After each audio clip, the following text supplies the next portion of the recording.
Hi everybody, I'm Jasmine Navarro, certified family coach, and I work with teenagers and adults, and I support family well-being in companies and in the workplace. Well, that is companies. Sorry, that wasn't a great introduction. Anyway, as you know, every week I interview different experts and they share how they make a difference in people's lives. And today I'm super excited to be talking to Anne-Marie. So, hi, Anne-Marie. Please let us know all about you and what you do. Hi, Jasmine. Thank you so much for having me today. I really appreciate it. So I have been in Dubai for nearly 10 years now, and Oh, wow. I came from Scotland. You might be able to tell from the accent. And I'm a UK registered mental health nurse, and I worked up until last year as a mental health nurse in Dubai. And I decided last year that I thought I wouldn't mind a bit of a change. Which is probably something that you help people with when they want to make that a change in their life. And I decided to found Minds Matter. So we do different things. My business partner and I, Dr. Zoe Fortune, I do the first aid and mental health training. So I train people to be advocates in mental health, and that can be in the school environment, the work environment, any sort of community based environment where people would like to learn more about mental health. They'd like to know what to do in a difficult situation, and how to help and support people and where to go for help or for professional help. So that's what I do. Oh, wow. That sounds amazing. And yeah, actually, I'm really interested to know more about this mental health certificate. Yeah. Can you talk a bit more about that? Because I know maybe other people might be interested as well. What does it actually involve? How long is the course? And what do you have at the end of it? Sort of thing. So it's an accredited course. So I did my instructor training through a training company in the UK. And what they do is then I'm affiliated with them. They are registered with Ofcall, and they're accredited in the UK as being able to provide first aid in mental health training. So that's my credit of them. And I'm also registered here with the KHDA because they've obviously reviewed the material. So the KHDA have approved the training material and the training course that I deliver. So we have different levels. We have like an introduction to first aid in mental health, and that's a 4-hour course. That's really, it's not, it doesn't mean that somebody is a certified advocate or first aider in terms of mental health. It means that they're aware of mental health and they're aware of different conditions. The next one is, there's 2 actually in the level 2, because the first one was level 1, this is level 2. And this, it's almost split. So this, you have the course that is adult to adult, first aid course, and then you have the youth first aid and mental health course. So that one, the youth one, is actually, it's for young people. It can be for young people from the age of 14 onwards, and that's where many schools, for example, are doing peer mentor programs. So it's young people supporting their peers in school or even within the family, because what you learn, you take out with you. And the course content, the course material is aimed towards young people. And the adult course, obviously, that's aimed towards adults. With the youth course, young people can do it, but also adults can do it. So we've had a lot of teachers taking the course as well, which has been fantastic. Some schools have been very proactive in, for example, they've done a 3-tiered approach. So they've done the adult for youth training, they've done the youth for youth training, but they've also done the adult for adult training so that the colleagues within the school can support each other as well. So that's good. And then we've got the level 3, which really an extended course. It's about 10 hours usually, and it's usually done over a couple of days, and it covers the same as the level 2 course, but it's actually got more material in it. So it covers additional mental health issues such as personality disorders, bipolar disorder, for example, goes more in depth, which has been quite popular as well with one school in particular. So I've been doing that over a few weeks with them, which is great. Yes. So it's like raising awareness then. Like it's raising, yeah, definitely raising awareness. We very much, I mean, we all have mental health. I think from the words mental health are used, they can sometimes indicate not mental health, but mental ill health. So but it's important to remember that everybody has mental health. Our mental health changes, it fluctuates given what's going on in our life at a particular time, life events. We can be on a, if you've got married, for example, recently, you can be feeling very happy about your life, but that changes sometimes over time. And our mental health can change from minute to minute, hour to hour, day to day. It reminds me of that phrase. What we like to do is... Sorry. This too Sorry, shall say pass. that again? Oh, sorry. It just reminds me when you're saying that, this too shall pass. Yeah, nothing stays the same. It's very true. Yeah. I mean, and actually, it's one of the things that we do try and do is help people to deliver hope to others when they're perhaps feeling that there isn't hope for their own future. So this too shall pass is almost like saying things do get better. Things can get better. Yes. So in the course as well, you like help them with the language they should use around people as well. Very much so.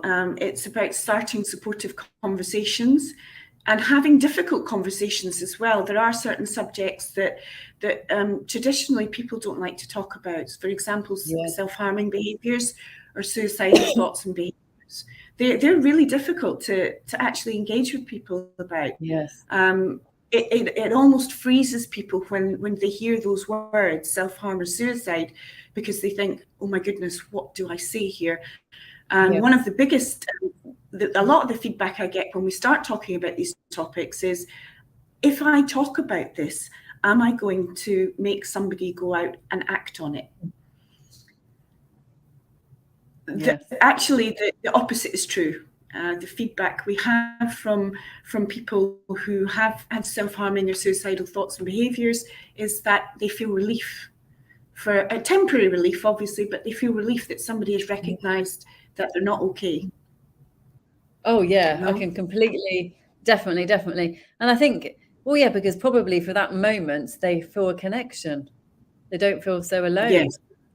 And I think it's that when you're feeling that loneliness, that's when things can get a lot worse and darker. Yeah. So asking that question is one of the most important things you can ever do, I think. In those situations when somebody's telling you that they're not happy, that they've been feeling low for a while, they might not volunteer it. They might talk about, I just don't see a future, I wish I wasn't here. And then that's when it's a good time to sort of say, listen, have you thought about not being here? Have you thought about hurting yourself or harming yourself? And it's okay to ask that question. Wow. Yes. Yeah. No, definitely.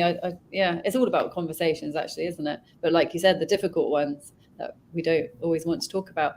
But so, no, it sounds really important, what you do. Like, who do you normally work with then? You mentioned schools. Like, so who do you normally work with the course? So I've worked with schools. I've worked with a number of schools in Dubai, which has been fantastic.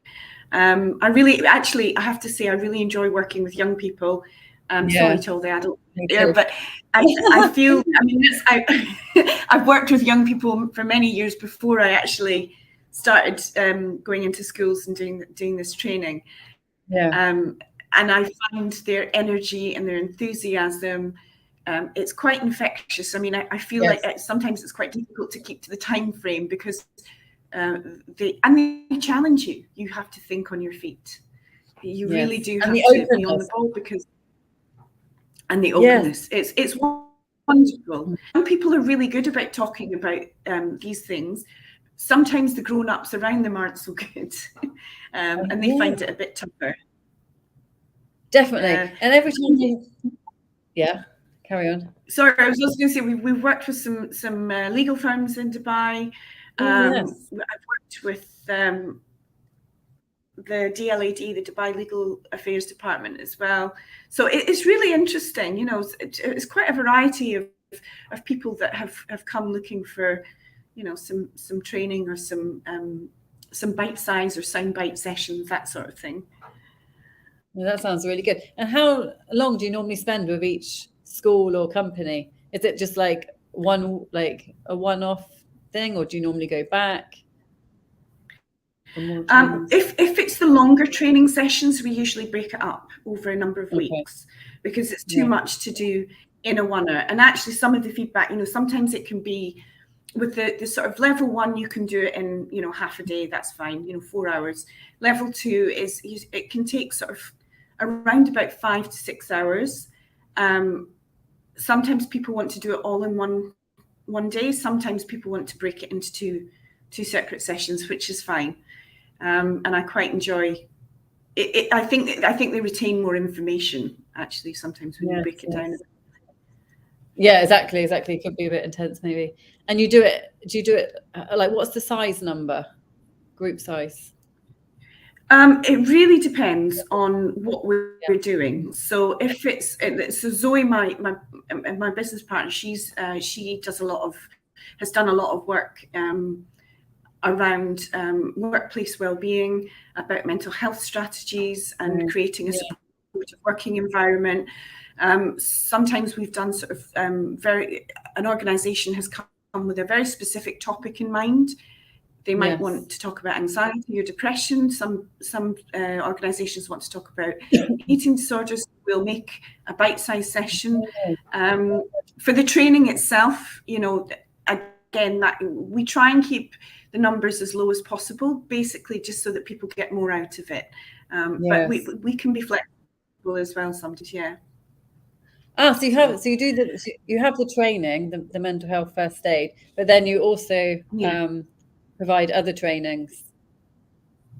Yes. So if they have a specific topic in mind that they think, we really want to talk about workplace well-being, Zoe would probably do that because that's her area. If they want to talk about something, if young people's mental health, I can go in and do that if there's a specific topic. A lot of the time, if it's a workplace, obviously it's a working environment, and organisations don't necessarily want to have long sessions, so they'll say, okay, come in and do some bite-sized sessions over the next month or two, which is fantastic. Oh wow. And it's more, again, raising awareness as well about, like, for example, if they want something about anxiety, so it's like giving them the safe space to sort of ask questions, talk about it, that kind of thing. Yeah, absolutely. And I do get a lot of people after sessions or after training, they'll come and they want to have a chat about maybe themselves, or maybe have questions about somebody that they care about, and I'm happy to answer those questions privately if that's what they prefer. Definitely. And what's the most common topic that companies or schools have asked for? Like, what's the big problem now, do you think? If there is one, maybe not. A lot. Yeah, I think a lot of the return to work post-pandemic has been quite challenging for companies. They're obviously talking about how, people are getting quite worried about having to come back to work and being in the working environment. I think most organisations are being quite sensitive about this, so many are still doing the sort of graduated return, if you like, so it'll be you can work from home 2 days a week and be in the office for 3 days a week, or they're trying to keep the numbers in the office down so that they can still practice social distancing, for example. I think yes, some are still practicing quite a lot of, they start working from home. It surprised me actually, but I think that the people have really enjoyed the flexibility it's given them. They've really enjoyed that, the fact that they can sort of, okay, I have to do this work today, but I don't necessarily have to be sat at a desk down in DIFC, for example, for 9 o'clock in the morning. I can get up a bit later. I can do things in my own time. I might even in my lunch hour be able to go and take a bit of a walk or something. You know, it's I think they've really enjoyed the flexibility, and I suspect many organisations have realised the benefits of that for their employees as well. It's funny because we were talking about this today on the panel about working from home and things like that. Do you think there are lots of negative things though? And everybody was talking about the flexibility, and then I was saying, but then people are alone. People are alone. Well, I think they could be alone if they're at home. I think about myself, and that comes with other problems, doesn't it? Like maybe if you feel isolated and all of that. Yeah. I think the longer you isolate yourself from other people and from everyday life, and I know a lot of people that are still doing this, you know, they're still very cautious about going outside even now.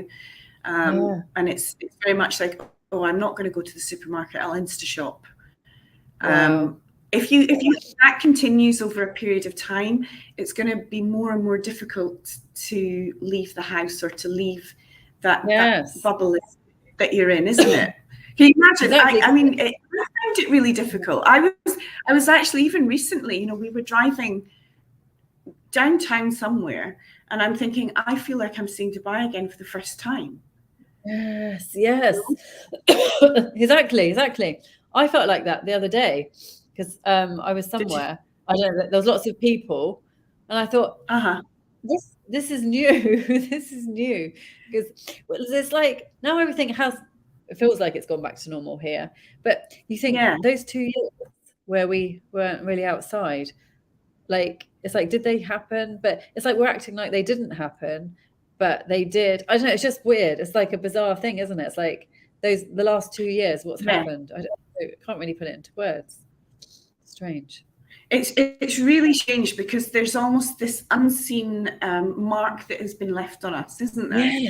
Yes, unseen mark. It is. It's really strange, and even a lot of the school counsellors in the UAE are reporting, you know, that the students that they have are finding coming back to school very difficult. The structure is different, for example, to be in the classroom. You know, it's perhaps some, especially with the younger ones. You know, you heard a lot about they weren't able to develop their social skills and to make friends and you know, and involved in school.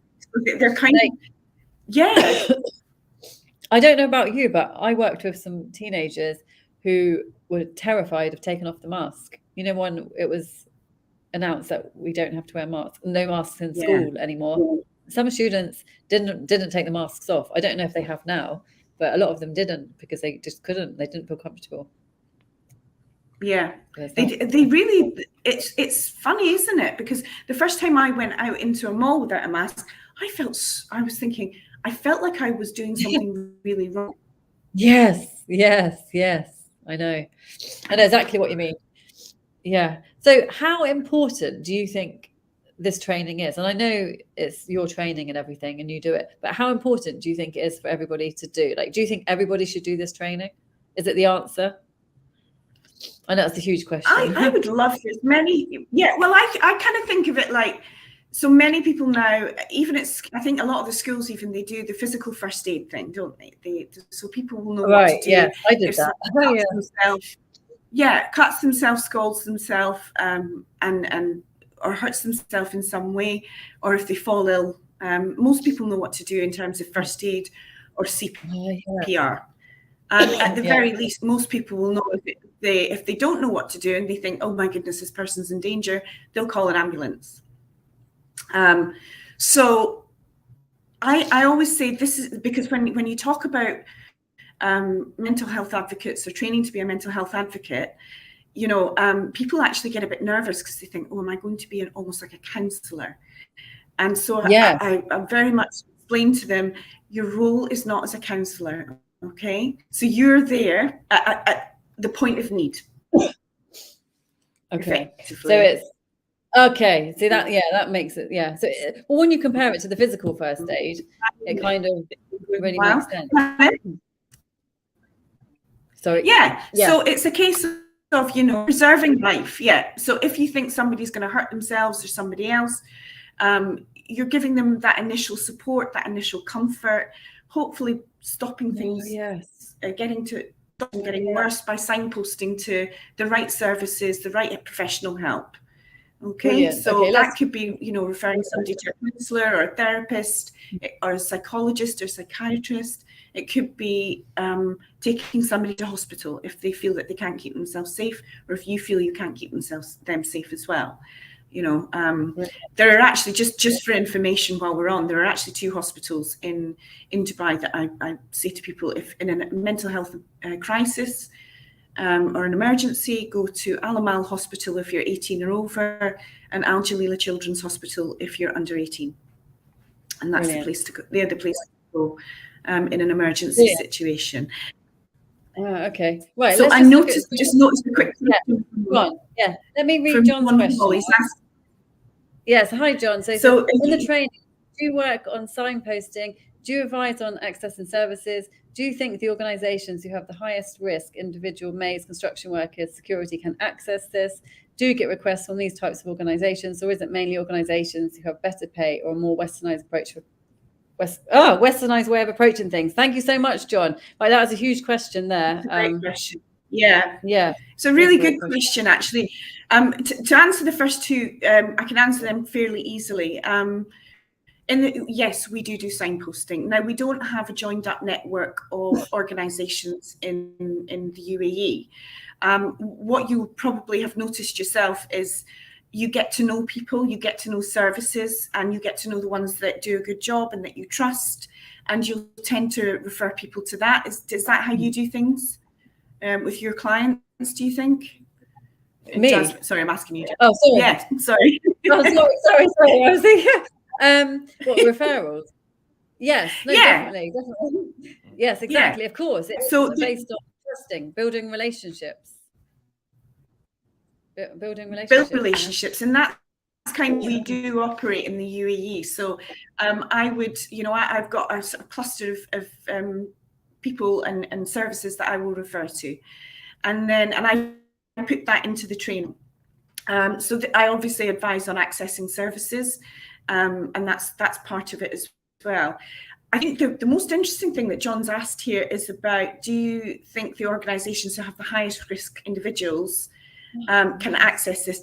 It was a strange one, because I put a post out into my local community offering the awareness training for the helpers in the families, so the people who are taking care of the children in the family, the childminders, for example, or it might be for the people who are cleaners in the home or something like that.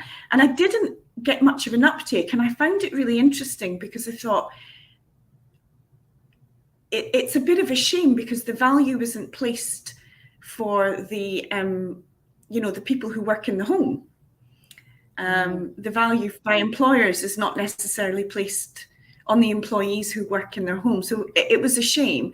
I have been approached by an organisation who have a factory here in the UAE, and they actually, the owner is British, he's from the UK, and he wants to do the training for his staff who tend to come, from the Philippines or from India, Pakistan.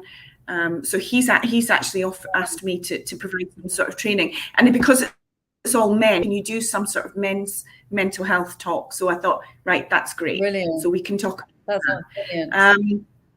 But that's only happened to me once, which is such a shame. And yes, I mean, I think it's the organisations that perhaps have, more income, and perhaps even have certain criteria to meet for their well-being in the workplace. That are interested in doing, training. Yeah. But I think also as well. I wish more accessible. Yes, yeah, me too. I think also as well, a lot of decision makers, I've been talking to them, sometimes they just don't know where to start and what approach to take. There's so many, especially at the moment with well-being, people are talking about it so much more now. And I've been talking to quite a few decision makers, and they're just like, we just don't know where to start. That's the problem. We know we need to address some things and we need to raise awareness, but where do we start? You know, Yeah. I think sometimes they just feel stuck, maybe. Like, you know, it's well, new. Funnily enough, you know, Zoe, who I work with, this is what she does. This is her. She's done this for many, many years. And so she will go to a particular organization. I'll just use the legal profession just as an example. She'll find out what their needs are. She'll do research on that particular profession. Brilliant. Then she'll come back with some strategies. And it's about supporting people at work, creating a safe working environment for people, a psychologically safe working environment for people. Things. Have you heard of EAPs? Yeah. Oh, yeah, definitely. That's what we were talking about today, actually. Yeah. Employee assistance program. So she'll signpost people to you know, she'll help set up EAPs. Interestingly, she said, you know, that the uptake on EAPs is usually about 1%, but often it's because you know, the employees don't know it's there. Yes, totally. Or they're concerned. Well, they're also concerned about confidentiality. So is this going to get back to my line manager? Because there's still the stigma that's attached to mental health. Yes. So she does all of that with organizations. And then, but it's so the training to do, you know, the first aid in mental health is actually, it's one component of what organizations can do to support their employees. Yes. And like we were saying today on the panel as well, you know, it's all very well, you know, we help raise awareness, train, educate people, but at the end of the day, we all have to work on ourselves, don't we, as well? You know, I do believe we do have the responsibility ourselves as well, for ourselves. I think, you know, I've been very lucky in the profession that I do, that it's given me many opportunities to, you know, gain insight and to understand myself better. As much as I can understand other people better, understanding yourself is really, really important. And that self-awareness and that insight into yourself. So it's something that you do every single day, actually. It's not something that's just, a job done. I can tick that box. No, exactly. It never ends. Never ends. Never ends. It's a bit like the laundry. Yeah. No, brilliant. But thank you so much, Anne-Marie. Is there anything else you want to mention before, because time flies as usual? No, I think, you know, it'd be, if anybody has any questions, you know, they can message me through LinkedIn. They can drop me an email. So it's Anne-Marie, Anne with an E, Marie at mindsmatterdxb.com. We have an Instagram page. We have a Facebook page. And brilliant. Just put them in the comments. Any question, you know. Yeah. Oh, shall I put it in the comments now? Yeah. Well, not here. Or you won't be able to. I'm not very. But on the post, the actual. Yeah, it won't let you write here. Only people watching. All right. Well, do you know, it's really funny because when I go to schools, the students are the ones that had to help me with all of the IT things. I just sort of blankly and go, "Could you help me?" Me too. No, yeah. That's another good thing about working with young people. They can teach us so many things.